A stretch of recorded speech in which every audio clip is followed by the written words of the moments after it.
Salut și bine m-am găsit la un nou episod pe acest canal.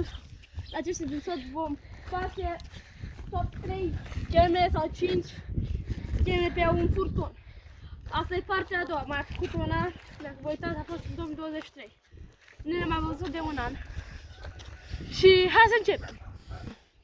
Deci ne-am gândit 3 scheme să facem, hai să vă arăt pe prima. Prima este așa, de 3 ori.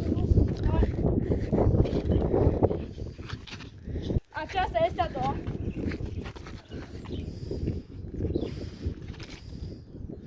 Mai ultima se numește Spaghi Boy, dar există una. Dar numai că asta e altfel. Tot Spaghi Boy se numește.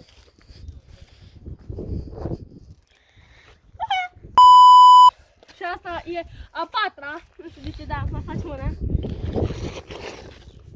Superman. Se numește Superman.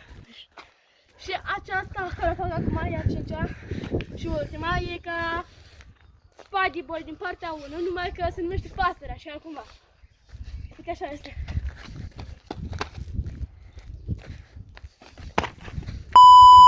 Că-mi doare piciorul, dar nu e nimica. Asta a fost, vă rog dați un like și un subscribe, pa!